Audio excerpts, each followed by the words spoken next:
What's up guys? Welcome back to the channel, and today I'm going to be sharing my January and February wrap-up.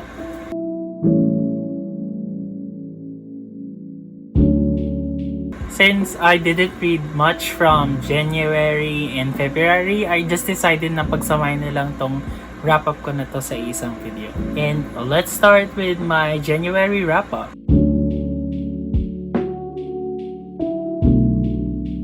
For statistics, I plan to read 5 books last January, but I've only read 1, and that's 1 physical book.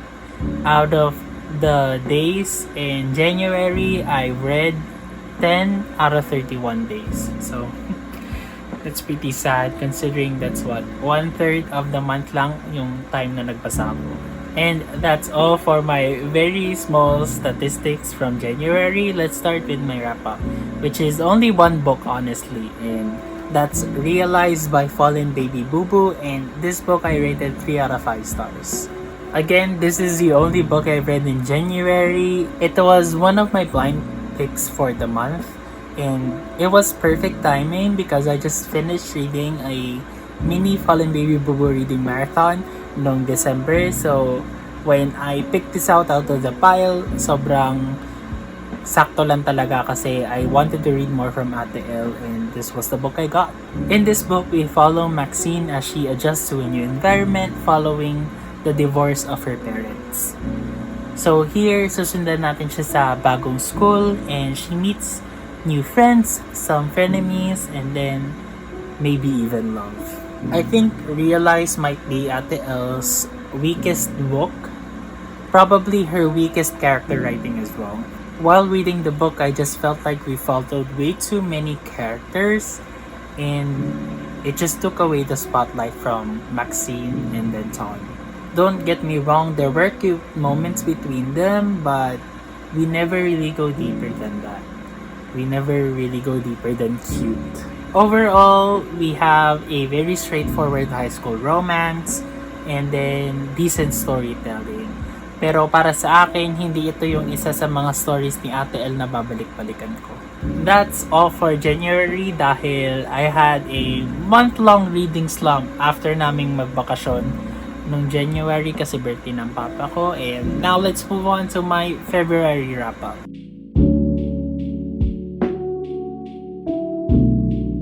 First, let's talk about statistics. I plan to read 6 books. I only read 3 books. And I think out of the 6 books, isa lang dun yung nasa TBR ko talaga kasi the other 2 were impulse reads. And then the days read, I read 12 out of 29 days last February. So that's like almost half, but not really. And now let's start with the first book. The first book I read last February is Falling for the Opposite by yours truly, Trina, and I rated this book 3.5 out of 5 stars. Actually, sinimulan ko tong basahin pagkatapos ng Realize.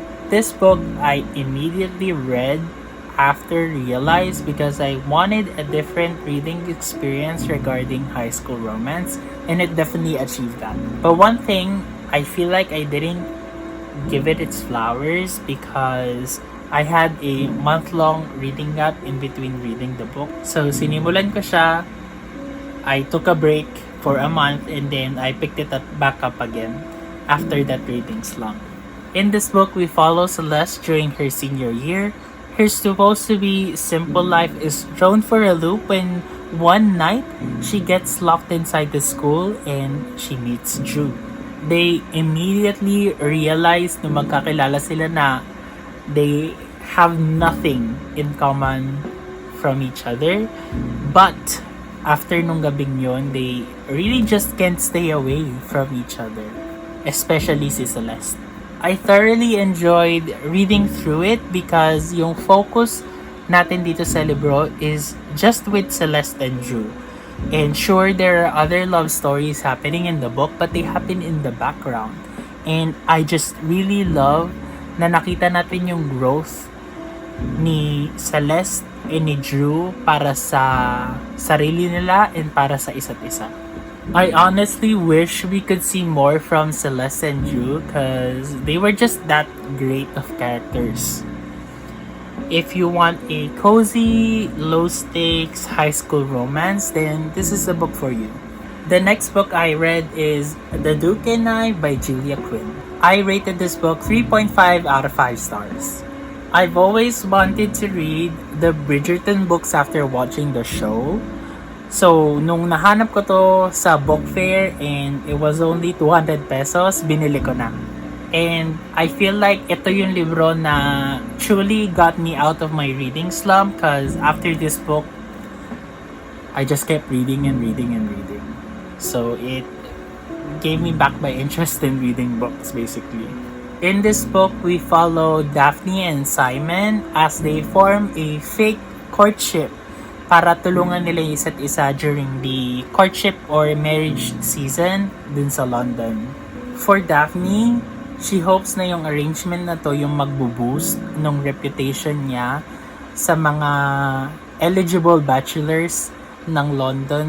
For Daphne, she hopes na yung arrangement na to ay yung tutulong sa kanyang ma-boost yung reputation niya among the eligible bachelors nung panahon nila. And for Simon, he just wants to use this arrangement to get the aggressive mothers away from him kasi nakikita na nilang may kinukort siyang iba. It surprisingly works well until yung fake courtship nila doesn't really feel fake anymore. I really love this. It's nothing groundbreaking to be honest, but I still thoroughly enjoyed it. And it's definitely a simpler version of the show because we just focus on Daphne and Simon and I really love that. I just really love the banter between Daphne and Simon and their chemistry was just off the charts in this book. Meron pa rin siyang bumps when it comes to the marital rape, but the characters do talk about it and they eventually forgive each other for it. Now, I just need to find the other Netflix versions of the other books na na-adapt na into Bridgerton because I do want to continue with the series.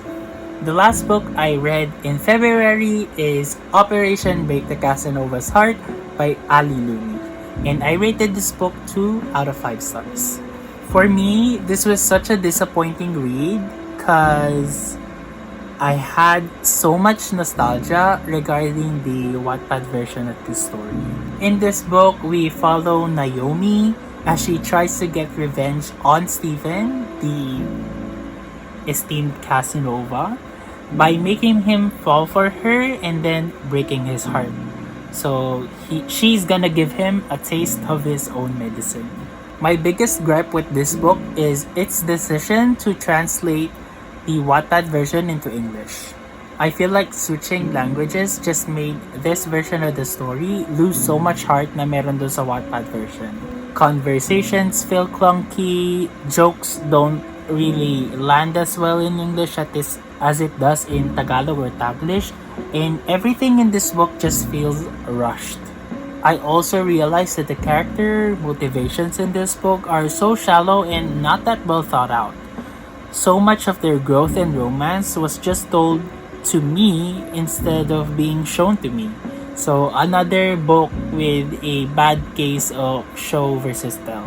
So minsan yung ibang emotional resolutions dun sa mga characters felt really meh. And yeah, sayang talaga cause I feel like a lot of things were lost in translation when it comes to this book. So sad na ito yung naging end ng February reading month ko, pero it's okay because my March reading month has been good so far. And that's everything I read in February.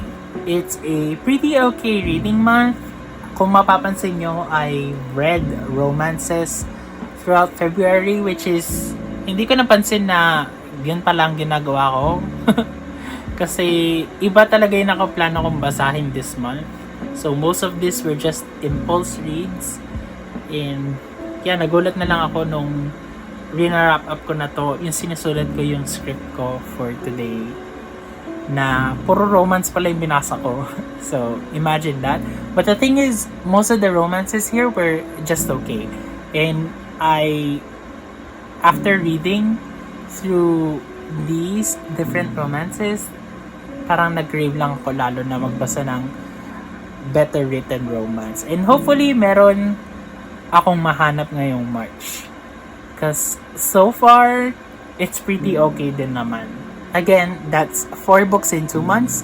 I definitely need to step it up if I want to finish yung 50 books na goal ko for this year. Because so far in 2020, 2024, 4 pa lang yung libro na nababasa ko. So, para sa inyo, do you guys have any romance book recommendations, especially na nasa pop fiction na nagustuhan nyo talaga? Because if you have some recommendations, please suggest them down below. Because I want to read more romance and find yung gusto ko talaga. Hindi ko alam kung ano yung hinahanap ko sa romance, pero once I read it, I'll let you know. But if you have any recommendations, just leave them down below. And yeah, that's everything. Please like if you like this video. And please subscribe if you want to see more content from this channel. Because I really enjoy reading books and talking about them. And that's everything I have for you guys. Bye, bye, bye. Again, bye.